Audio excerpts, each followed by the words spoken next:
قربانی عدم تربیت درست. احساس کردی کوچیک شدی؟ خیلی کوچیک شدم، یعنی اصلا انگار دیگه وجود نداشتم. اونا از پدرم منو بیشتر درک میکردن. گشنگی با شکم گشنه میرفتم سر تمرین. پروردگارا صدایم را صدایت و کلامم را کلام خودت قرار بده. به نام خدای مهربون، خدایی که نویسنده داستان زندگی همه ماست. درود بر شما. من علیرضا محسنی هستم و اینجا اپیزود جدید برنامه نجاته. به نجات، برنامه خودتون خیلی خوش آمدید.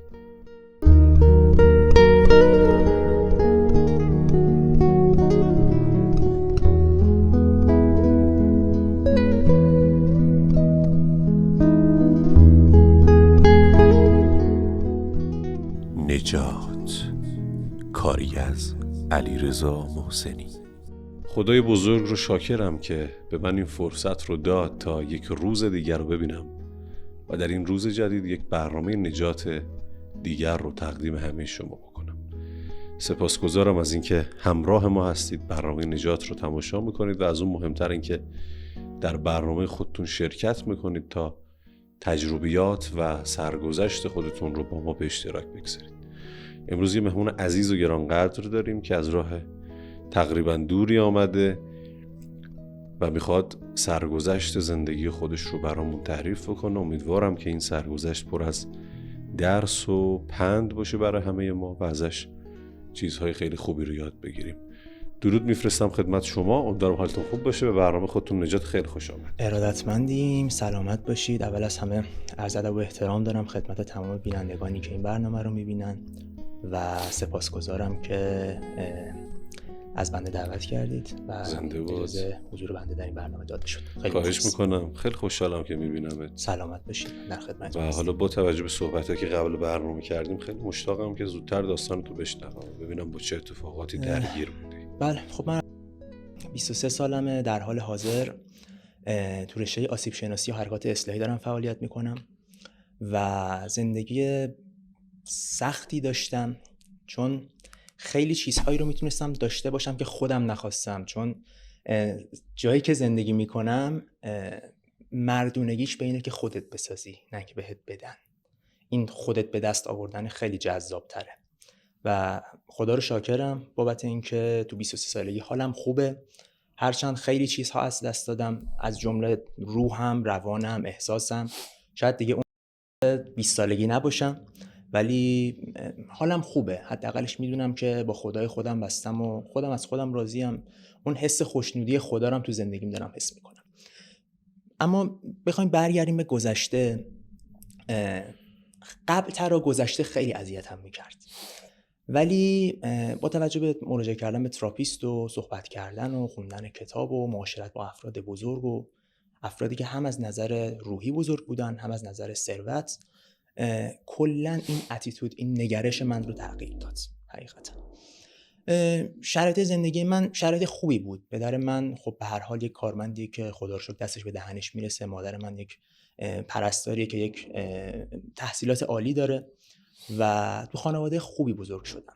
اما پدر من در خانواده خودش قربانی بود، قربانی عدم تربیت درست. هرچند پدر من فوق‌العاده انسان شریفیه و فوق‌العاده خفن درجه یکی، اما شاید این حرف مشترک خیلی از من و دوستانی باشه که همسن و سال منن. ما قشر دهه 80 ها. تربیت، نوع برخورد خانواده با فرزند، این خیلی حائز اهمیته. منی که الان اینجا نشستم 23 ساله، با پدرم هیچ رفاقتی ندارم، فقط پدرمه. با ناراحتیش ناراحت میشم ولی اون حس پدر پسری وجود نداره. خیلی سخته. همه پدر رو به عنوان یک کوه میشناسن، همه پدر رو به عنوان کسی میشناسن که خب اگر یه جایی کارش گیر کنه زنگ میزنه بهش، ولی من شاید سالی 2 بارم اسم پدرم رو گوشیم نیفته یا اسم من رو گوش پدرم نیفته و این از یه بابت خوبه، از 100 تا بابت بده و اینکه پشتوانت خودت باشی و خدای خودت این قشنگه، ولی اینکه پدر رو داشته باشی و نتونی از حداقل اون وجودش استفاده بکنی خیلی بده. چرا میگم سبک تربیت اشتباه؟ چون به هر حال ما وقتی به زمانهای قدیم، هر چیزی یک ریشه‌ای داره، هر چیزی یک منشأی داره، بدون منشأ اون به وجود نمیاد. این که میگم سبک تربیت اشتباه به خاطر اینه که پدر من توی یک خانواده‌ای بزرگ شده که اصولاً رفتار با فرزند رو بلد نبودن. قدیمی‌ها چجوری رفتار میکردن؟ کتک میزدن، کمربند میکشیدن، تهدید میکردن، از خونه مینداختن بیرون، هر چیزی که فکرش رو بکنید و این میاد در ناخودآگاه شخص ثبت میشه. و من هیچ کدوم از اون اذیت‌ها، کتک‌هایی که خوردم، تحقیرهایی که شدم، هیچ کدومش رو یادم نرفته. خیلی بده این که بچه تو جلوی فک و فامیل، آشناها، دوستان، غریبه بزنی. خیلی بده. جلو بقیه کتک میخوردی؟ این یکیشه. یکی از چیزایی که من حالا چون تصویرم نمیفته بگم، حالا بیفتم خیلی اهمیتی نداره، چون همه ما یه سری مشکلاتی داریم. من بچه بودم شب ادراری داشتم، مثلا 5-6 سالگی. خب الانم هست، همیشه بوده. بعد ببینی ریشش چیه دیگه، مشکلش چیه. و ما یک مهمون خیلی عزیزی داشتیم که من خیلی خجالتی بودم، خیلی. یهو پدرم گفت ایشون شب ادراری داره. من یهو ریختم و تمام وجود من ریخت. یعنی میتونم بگم که سلول به سلول من قلقلک داده شد. احساس کردی کوچیک شدی؟ خیلی کوچیک شدم، یعنی اصلا انگار دیگه وجود نداشتم. این برای من وحشتناک بود و میگم اون که برطرف شد شب ادراریه، شاید 1-2 سال بعدش برطرف شد، ولی اون تحقیر شدنه برای من موند. شاید خوده به این معلومه پدرم صحبت میکنم، میگم یادت این کارو کردی؟ تک و توک صحبت میکنیم ما. من شاید تو سال 5 دقیقه چهره پدرمو نبینم. دوستش دارم ولی خیلی تناقض داره حرفا کاملا درکت میکنم. آره. من میدونم داری راجع به چی آره. صحبت میکنی، ولی نه ادامه بده، راحت باش. آره دقیقاً. ولی خب به هر حال نمیشه گذشت، نمیشه فراموش کرد. میگن ببخش فراموش نکن. اگه میشه خیلی سخته. این جمله خیلی بزرگیه که پر از تناقضه و این یکیشه. این که مثلا پدر من رو با کمربند میزد، من گفتم بابا تو رو خدا نزن، مگه من چی کار کردم؟ چرا؟ به خاطر اینکه توی کارش فشار استرسی عصبی زیادی داشت. حالا فارغ از اون سبک تربیتی اشتباه، خیلی از مردا توی ایران شرایطشون جوریه که بلد نیستن مشکلات کار رو موقعی که میان خونه بزنن پشت در و بیان تو خونه زندگیشون رو بکنن. و پدر منم از این قبیل مستثنا نبود. ایشون مشکلات رو میآورد داخل خونه و من بچگی خوبی نداشتم. من یادم تو کوچه بازی میکردم. خب ما تقریبا آخرین نسلی بودیم که تو کوچه خیابون بازی میکردیم. بعد گوشی و موبایل و اینا اومد و وارد زندگی ماتریکسی شدیم. حقیقتا میگفتش ببین اذان که میده خونه باش. خب منم بچه بودم، جنب و جوش داشتم، تکاپو داشتم، عشق فوتبال بودم، عاشق رونالدو بودم، همیشه لباس رونالدو میکردم تو تنم، زنگ خونه‌های بچه‌ها رو میزدیم، 7-8 نفر میشین تو کوچه‌ها بازی میکردیم. یه موقعی بازی انقدر حال میداد، انقدر جای آقا سر یه گل بود، سر یه گل انگاری به ما جام داده بودن، خدا سرشاهده. یهو ممکنه 5 دقیقه این بازی بیشتر طول میکشید. اون دیگه جهنم میشد برات. استرس اینو داشتم که تو بازی باشم. آخه بچگی یه دنیای خاص خودشو داره. کسی که بچگی کرده باشه میتونه بفهمه. من بچگی خوبی نداشتم ولی اندک بچگی هایم داشتم که اونا فقط تو کوچه به من اون حس خوبو میداد، چون فقط بازی بود. 5 دقیقه دیر می اومدم یا داد و بیداد بود، یا کتک بود، یا چشم قره بود. اینا انرژی منفی بود برای من. اینا پدر منو در آورد.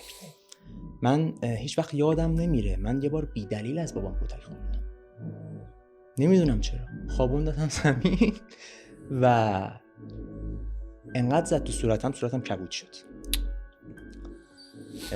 میرسیم چرا ها. من از دستش ناراحت هستم و ناراحت نیستم، بازم تناقض.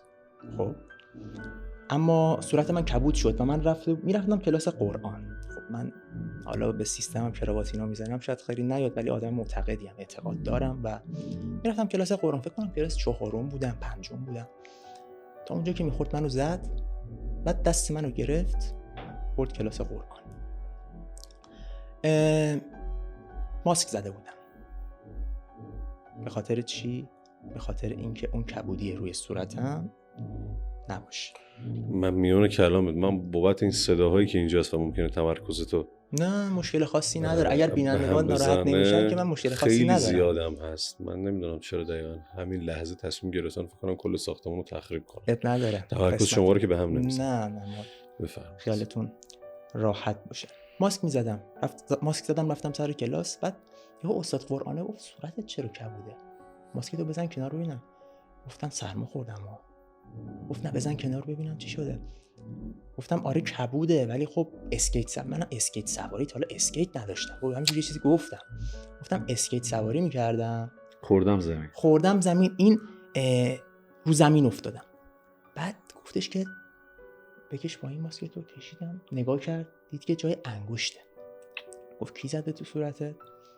گفتم با اسکیت میرفتم، این پل‌ها هست میله های آهنی داره، من با صورت افتادم روی اون پل آهنی، یه چیز حالت انگشت افتاده روش، یه چیز طویل طولانی مدت طولانی اینجا افتاده، یه چیز شبیه انگشت شده اصطلاحاً. و گفت نه این جای انگشت، کی زدتت؟ به تمسخر. و بچه‌ها خندیدند. هرچند بچه‌ها همسن و سال من بودن، اما 1-2 سال بزرگتر، 3 سال بزرگتر، 1-2 سال کوچیک‌تر، ولی حس ناخوشایندی بود. آقا من از غریبه بخورم میگم از غریبه خوردم، ولی از پدر خوردم.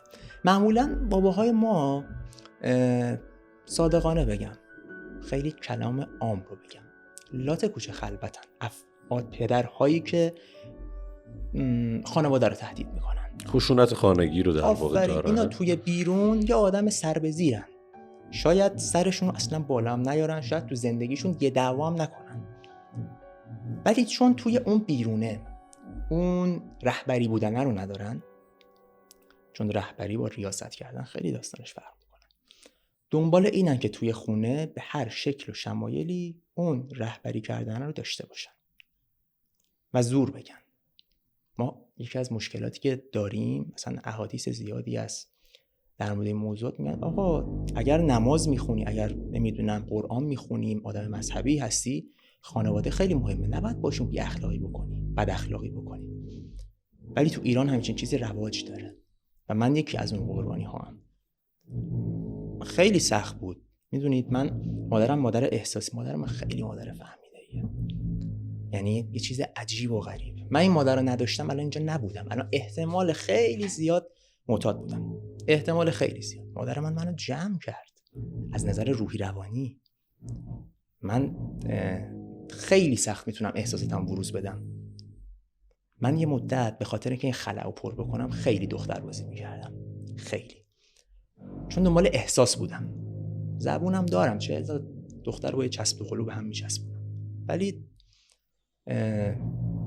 دیگه بعد یه مدت اونم سر شد، دیگه حس خاصی نیست به خاطر اون خلأه. یه نتیجه کلی، این ادامه داره، من یه نتیجه خیلی کلی تا اینجا بگیرم. اگر توی خانواده فرزندتون رو درست بزرگ نکنید، در جامعه بدون شک قربانی خواهد شد، از هر نظری، چه جسمی چه روحی روانی، بدون شک. و حالا من هایلایت های برنامه رو دیدم کم و بیش، یه چیز مشترک قطعا بین همه اینا وجود داره و خانواده اینجا خیلی حائز اهمیته. ما هممون زنجیرهای کوچیکیم که به هم وصل میشیم و یک جامعه رو تشکیل میدیم. حالا فکر کنید این خانواده بیاد متلاشی بشه، این خیلی افتضاحه و میتونه آینده کشور رو تحت تاثیر قرار بده، بماند خود شخص رو. بگم من اون موقع که خیلی ها مریض میشدن تو 10-12 سالگیشون، قرص سرماخوردگی و شربت کواموکسیکلاف میخوردم. من قرص اعصاب میخوردم. چند سالگی؟ شاید 12-13، توی همین سنا بود. دچار تیک عصبی شده بودم و به خاطر کتک‌های بابا بیشتر. ببین میشه گفت کتک، میشه گفت درون ریزی که تو خودم داشتم. یادم انقدر شبا گریه میکردم یک هفته و سر سفره بودیم، نمیدونم چی شد، گفتم میدونی من اصلا یه هفته از شبا دارم گریه میکنم. جای اینکه بگید چرا گریه میکنی، سر سفره یهو زد. یه بار داشتم غذا میخوردم، گوشتم بود. هیچ وقت یادم نمیره. اینا رو میخند، چون اینا رو من دیگه سر شدم، دیگه نمیتونم با احساس. شاید 3 سال پیش تعریف میکردم گریه میکردم براتون، ولی الان سر شدم نسبت به این موضوعات. دستم روی میز بود، داشتم غذا میخوردم، گفت چرا مثل سگ میخوری، یهو کلمو کرد توی بشقاب ماکارونی و خیلی دوست داشت که یکی شبیه خودش بار بیاره. ولی من فرزند ناخلفی بودم تو این زمینه، چون رؤیاهای اهداف من داستانش خیلی متفاوته. اهداف من اصلا هیچ چیزیش با سبک لایف استایل پدر، مادر و خانواده و 100 نسل قبل از من اصلا نمیخونه. من اصلا یک منتالیتی دیگه ای دارم. حالا یا موفق میشم، میگن این انحصاره رو بشکنی، یا موفق نمیشم، ولی تلاشم رو میکنم. سخته. اگر پدرای عزیز دارن این مصاحبه رو میبینن، تو رو خدا قدر بچه‌هاتون رو بدونید. به خدا بچه‌هاتون نباید مثل شما بشن. شما مگه چید؟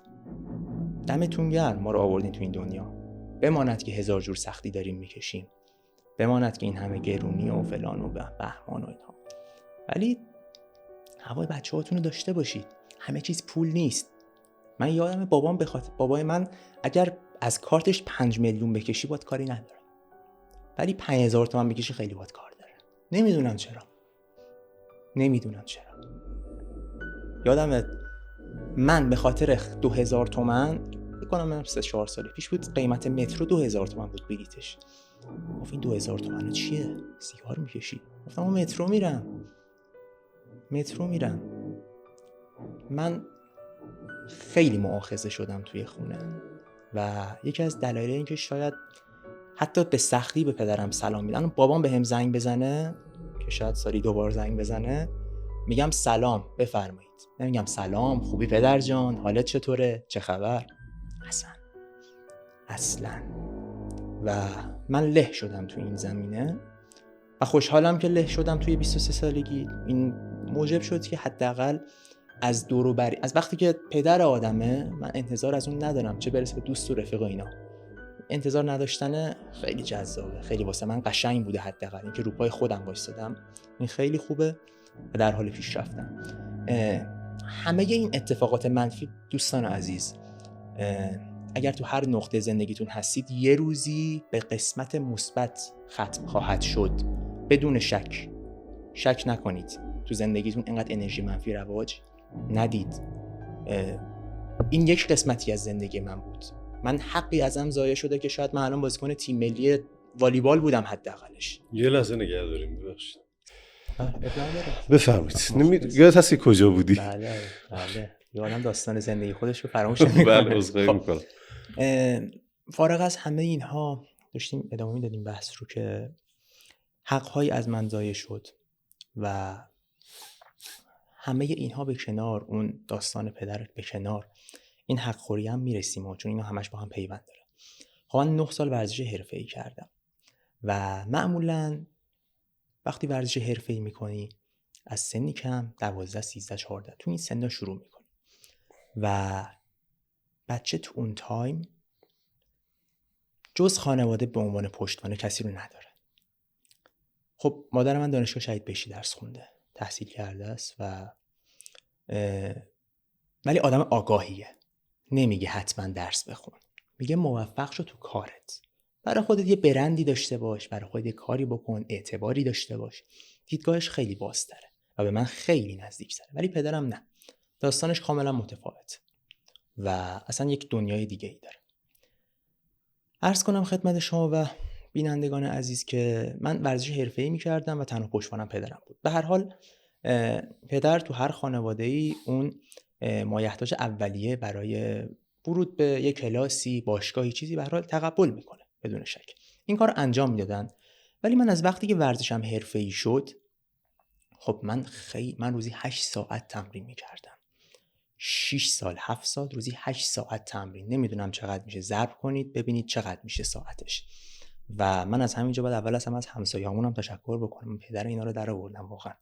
انقدر که صدای تمرین، صدای توپ، پنجه، ساعد، فلان هر چیزی که فکرشو بکنین، من اول اصلا ازشون ممنونم. میدونم که نمیبینن چون همسایه ما اهل یوتیوب دیدن نیستن، ولی باز من باید احترامو بذارم بهشون. دست شما در نکنید، حواستون هست. سلامت باشید. آره چون به هر حال میتونستن شکایت بکنن ولی میگفتن این پسر هدف داره. اونا از پدرم منو بیشتر درک میکردن. منو تو محل به عنوان ورزشکار میشناختن، به عنوان کسی که والیبال بازی میکنه و برام همیشه آرزو موفقیت میکردن. ولی پدرم اینجوری نبود، چون دنیاش متفاوت بود. پدرم میگفت تو هر چی بخوای من بهت میدم، ولی وقتی میخواستم، ببین هر کسی پدرش خوب میشناسه. پدر من خیلی کمتر از اون چیزی که در توانش بود برای من گذاشت. یه نفر هست باباش 100 میلیون تومان حقوق میگیره، واسه بچهش ماهی 20 میلیون تومان هزینه میکنه. مثلا یه نفر از 100 میلیون میگیره، میدونه واسش 20 میلیون هزینه کنه، هزینه خاصی نداره، یه زندگی معمولی داره، ولی ماهی 5 میلیون هزینه کنه. شاید اگر هزینه ها واسم بهتر انجام شد، چون ایران پوله، به غیر از این هیچ چی نیست. من سر پول حقم ضایع شده.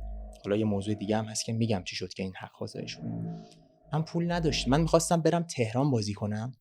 اسلامشهر والیبال خیلی خوبی داره دیگه. حمزه زرینی و محمد کاظم اونا که والیبال بازی میکنن خوب میشناسن. ما 16 17 تا ملی پوش دادیم تو ایران، تیم ملی بزرگسالان بازی کردن.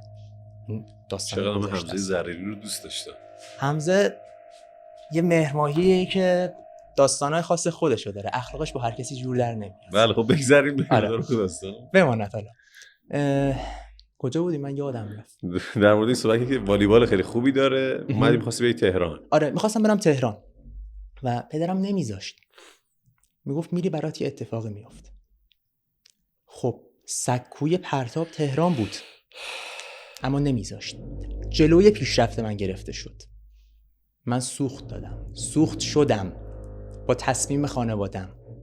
من میدونستم، من توی کار بودم، توی اون بازار ورزش بودم، میدونستم اگه برم اونجا یه سکوی پرتاب میشه، میتونم برم قرارداد ببندم، پول بگیرم، کمتر دستم تو جیب پدرم باشه. ولی بازم نذاشت و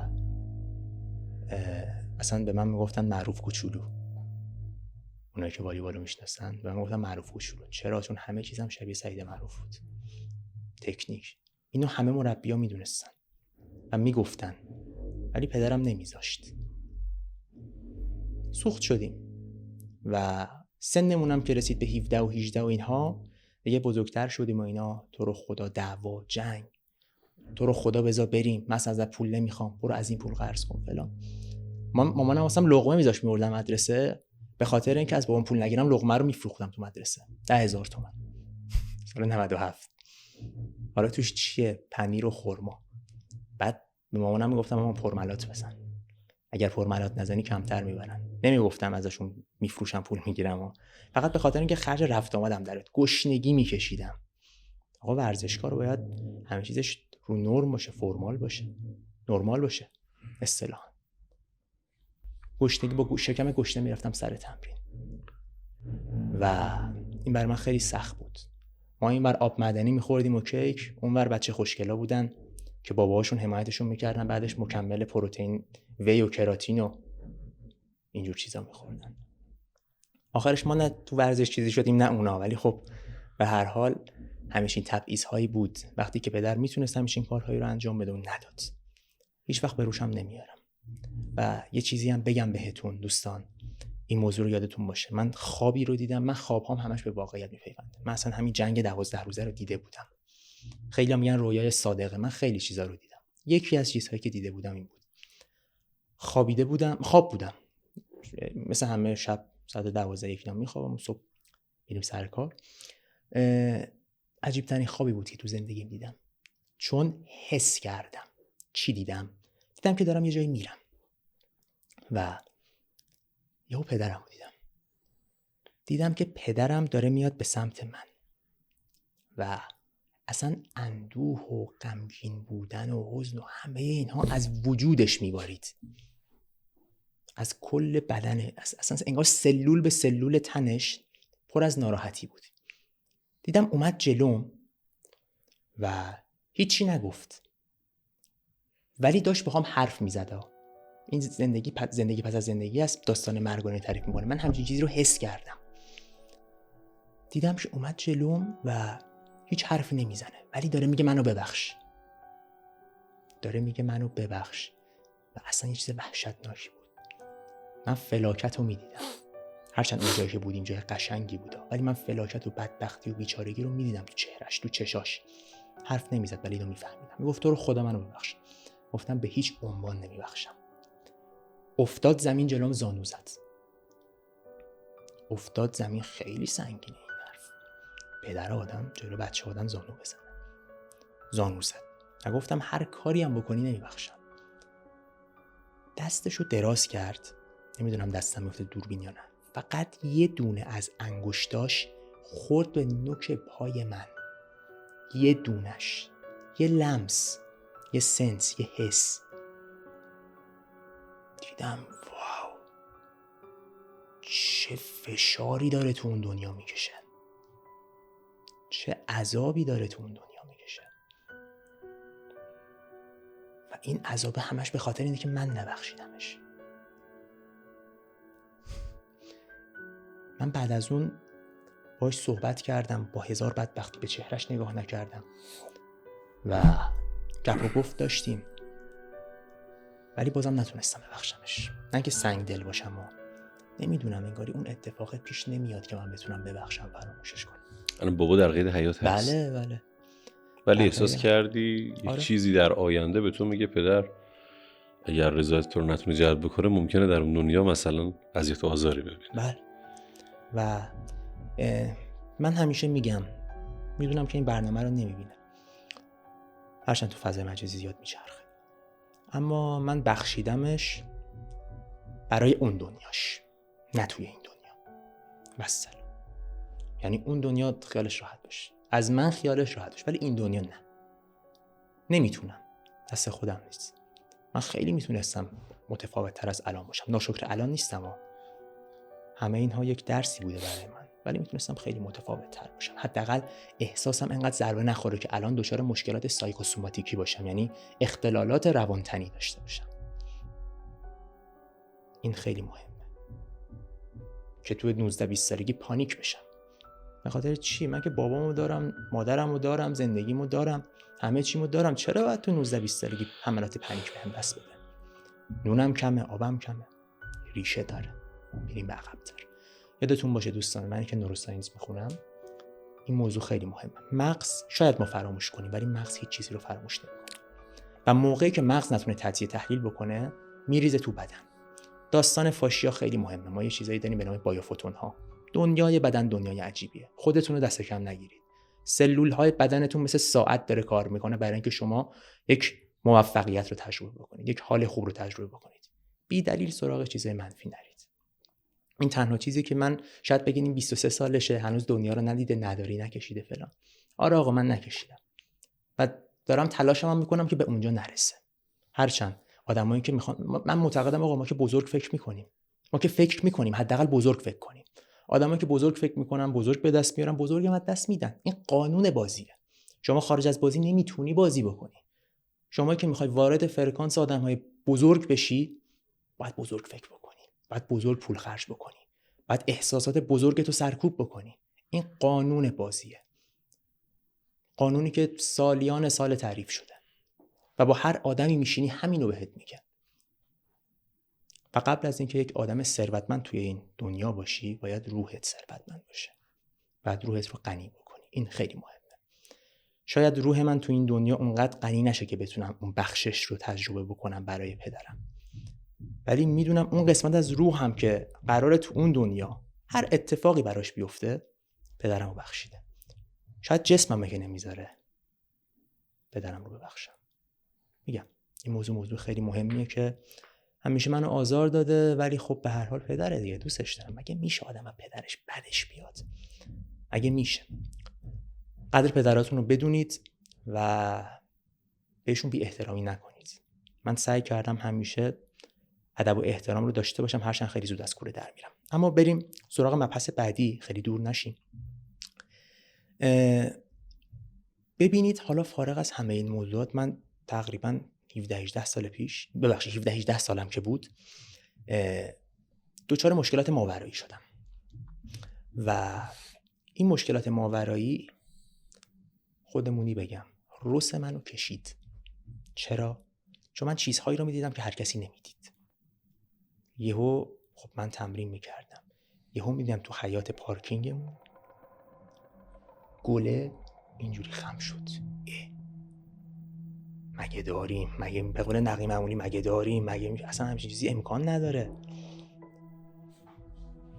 دیدم آقا اصلا همه چیم داره به هم میریزه، کارام پیش نمیره، هر کاری میکنم میرم بهترین، اون موقع خب والیبال بازی میکردم، بهترین پاسا رو میدم، همه بازیکن‌ها اوکی ام، ولی به دل مربی نمیشینم، هی طرد میشدم. منی که بازیکن اون تیم بودن و من انداختم بیرون به خاطر اینکه کاری کردن که من از چشم بیفتم برای دعایی که نوشته شده. کار کی بوده نمیخوام بگم، قبلش به شما گفتم، ولی خب ممکنه اون شخص آدم بیکاریه، خیلی تو فضای مجازی میچرخه و اهل این چیزا هست، خوب میشناسمش، خوب میفهممش، هرچند خیلی سال ندیدمش، ولی ذهن من، چیزی که من حس میکنم دروغ نمیگم اسمش رو. و بعد بدونه من خیلی سرسخت‌تر از این داستان ها بودم که چه اتفاقی برات افتاده بود دقیقاً؟ آقا ما دعوت بودیم خونه یکی از فامیلامون و ایشون به اصرار من رو دعوت کرد به خونش. من گفت تو رو خدا بیا. خب ما یه مشکلات خانوادگی با یکی از داییام داریم و اون داییم 2 تا بچه داره که همسن و سال منه و یه زنی داره که موجودی عجیب و غریبه، من اسم انسان روش نمیذارم، موجود، این خیلی بهتر. و پدر کل خانواده رو در آورده.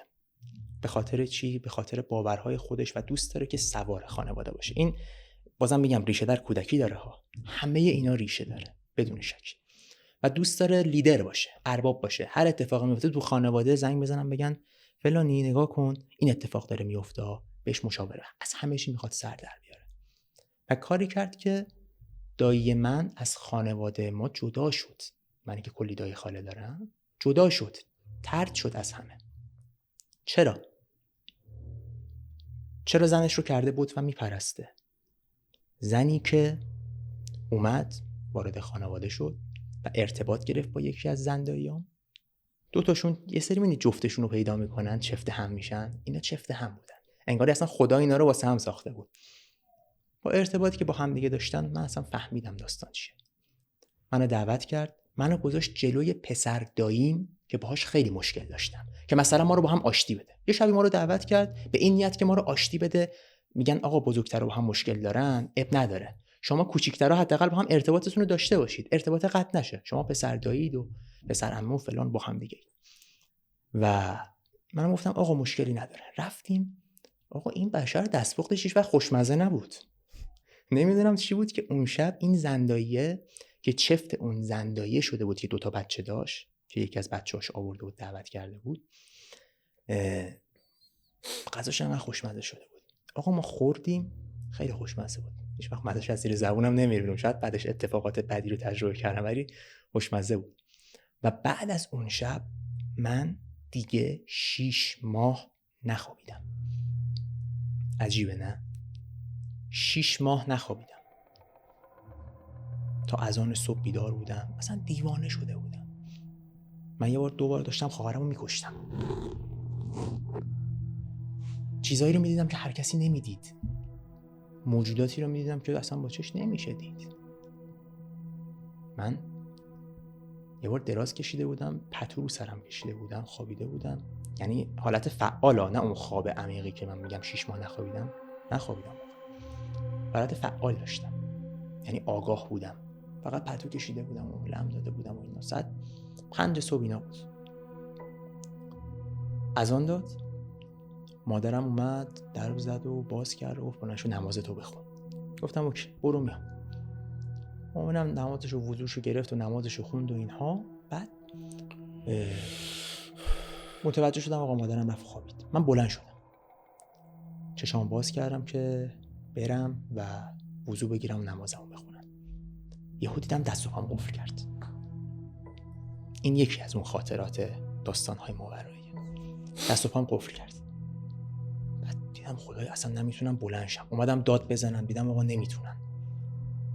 بعد همون جوری که پتو روی صورتم بود، هیچ جایی رو نمیدیدم و پتو رو صورت باشدم جایی رو نمیدیدم.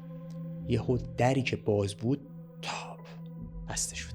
فیلم آنابل اگر دوستان دیده باشن این چیزا خاطرات خوبی خواهند داشت، زنده میشه این خاطرات براشون. در یهو محکم بسته شد. واقعا کرکو پرم ریخت، صادقانه بگم. بعد همین جوری هی میخواستم چشامو نگه دارم، بازتر بکنم، نمیتونستم واقعا. بعد به خودم اومدم گفتم یا علی بذار بگم. دیدم آقا اصلا زبونم نمیچرخه. تو دلم شروع کردم یا علی یا علی یا علی، همینجوری تکرار میکردم شاید 20-30 ثانیه. بعد یهو دیدم یه پتویی که روم بود برداشته شد، پرت شد خورد به سقف و من رها شدم و اون پتویی که اون خورد به سقف افتاد پایین. شبیه این فیلم کانجورینگ و اینا شد، ولی واقعا همچین چیزی بود و خیلی ترسیدم. کمتر پیش بیاد من بترسم، ولی واقعا ترسیدم. این یکی از این مسائل بود. میگفتم من از وقتی که اون غذا رو اونجا خوردم و خونه دایم خوابیدم، خب دایم خونش یه جا دیگه بود، خونه ما یه جا دیگه بود، فاصله مسافت زیاد بود، گفتم امشب اونجا بخوابم. از اون شب دیگه نتونستم بخوابم. از اون شب سنگینی حس می‌کردم. از اون شب دیوارهای خونه بهم داشت فحش میداد. از اون شب سیاهی حس می‌کردم. از اون شب دیگه کارام خوب پیش نرفت. از اون شب باعث شد من ورزش رو کنار بذارم. بعد 2-3 ماه دیدم آقا نه میخوابم نه تغذیه‌ام درسته. هیچی. کل زندگیم رفت رو هوا. هیچ کاری نمیتونستم بکنم. یه مدت رفتیم پیش دکتر اعصاب. خب من تقریبا 2-3 سال بود قرصمو قطع کرده بودم. این اتفاق تو 18 سالگی افتاد. بهش اینو تعریف کردم، گفت تو توهم زدی. یه سری قرصایی داد که منو بدتر کرد. چون علم، دوستان یادتون باشه، علم اینا رو خیلی قبول نداره. چرا؟ چون علم میگه باید قابل اندازه‌گیری و اینها باشه. مسائل ماورایی و متافیزیک و اینها قابل اندازه‌گیری نیست. علم نمیتونه قبولش بکنه. اینو یادتون باشه. و اگر یه روزی رفت میشه یه روانشناسی و اینو بهش گفتید، احتمال اینکه قبول نکنه خیلی زیاده و به شما یک انگی بچسبونه وجود داره. این خیلی مهمه. و خوب نبود، حالم واقعا خوب نبود. میل جنسیم به شدت افزایش پیدا کرده بود. تنها بودم، افسرده شده بودم، توی اتاقم حبس کرده بودم خودم رو، بیرون نمی اومدم. تاییدش به خاطر یه سرویس بهداشتی و یه غذا بخورم 6-7 ماه بیرون نرفتم. همش خونه بودم. تاییدش یه خرید کوچولو میکردم. منو که اکتیو بودم، از اینجا میرفتم این طرف اون طرف، فعالیت داشتم، ورزش میکردم. یهو فکر کن از نوک قله سر خوردم اومدم پایین و دیگه توانی نداشتم که برم بالا. تا اینکه با استاد آشنا شدم. اجازه است اسمشون رو بیارم؟ میفهم. استاد سوادکویی آشنا شدم. اول از همه، دوم از همه از خدا ممنونم به خاطر این موضوع. و ایشون خب تو 1-2 تا برنامه قبل بودش که باشونم اصطلاحاً صحبت کردید. ایشون من رو واقعا نجات دادن و دمشون گرم. از همینجا ازشون تشکر میکنم. هرچند من همیشه چون باشون ارتباط دارم قدردان زحماتشون هستم. کمک بسیار زیادی به من کردن و من برگشتم. بعد از 6-7 ماه برگشتم، ولی آروم آروم، و زندگیم تونست اون شرایط نرمال خودش رو به دست بیاره. اما همچنان افسردگی بهم بود. چرا؟ چون من یک ورزشکار، دوستان یادتون باشه، هنرش ورزشه. تو ایران معمولا اینجوریه. اگر ورزشکار ورزشش رو ازش بگیری دچار افسردگی میشه، چون جز ورزش کار دیگه ای بلد نیست. حالا من مونده بودم و یه چیزی که از دست داده بودم که دیگه نمیشد برگردی، به دلایلی که داشت. نمیخوام خیلی مکالمه طولانی بشه. داستان پدر یکی از این مسائل بود و صادقانه بگم 6-7 ماه دیگه هم افسرده بودم. به خاطر اینکه نمیدونستم باید حالم خوب بود، پویا بودن بهتر شده بود، اما افسرده بودم، نمیدونستم باید چیکار کنم. تا اینکه وارد یه بازار کاری شدیم، یه مهارتی رو یاد گرفتیم و آروم آروم استارت کار خورد و خدا رو شکر الان حالم خوبه، خیلی خوبم و دم خدا گرم. جز خدا هم کسی رو ندارم و فکر نمی کنم حداقل تا اونجایی که عقلم برسه، چون میگن آدمی که عاقل بشه دیگه جز خدا کسی رو دوست و یار خودش نمیدونه. دوست معنوی از دوست مادی و این اصلا فیزیکی خیلی ارزشش بیشتره و یاد گرفتم که چطوری با شهدا ارتباط بگیرم. این منو خیلی کمک کرد و زندگیم از این رو به اون رو شد. خیلی بابتش خوشحالم. اینکه چند هزار کیلومتر اونورتر 10 نفری که تو کار تولید علمن منو میشناسن، یه شخصی که پروفسور هست و تو دانشگاه UCSF امریکا داره کار میکنه، تدریس میکنه، من رو میشناسه، من باش مکاتبه علمی دارم، این برای من باعث افتخاره. اینکه حالم خوبه، اینکه میتونم به مردم کمک بکنم، این واقعا واسه من باعث افتخاره و من سعی کردم کوتاه، مختصر و مفید صحبت بکنم. خیلی ممنونم. فکر کنم گفتی همه این چیزایی که باید میگفتی رو، درسته؟ آره گفتم. آره ولی چند تا سوال هم حالا دارم ازتون، خیلی کوتاه میخوام پاسخ بدید. چیزی مونده بگید که من سوالاتم رو بپرسم. قدردان خودتون و خانواده‌تون باشید. بی دلیل انرژی خودتون رو برای آدم‌های اشتباه هدر ندید. اگر خب من مطالعاتم روی سیستم بدن انسانه، اگر بدن خودتون رو بشناسید، اگر مغز خودتون رو بشناسید، اگر وجود و ماهیت خودتون رو بشناسید، زندگیتون تغییر خواهد کرد.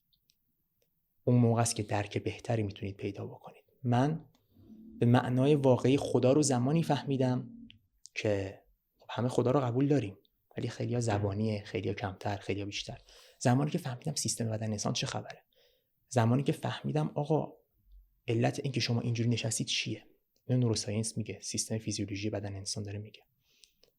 اینکه قلب چرا اینجا باید یه سری اتفاقات بیفته تا قلب درست بزنه، اینا همش کار خداست.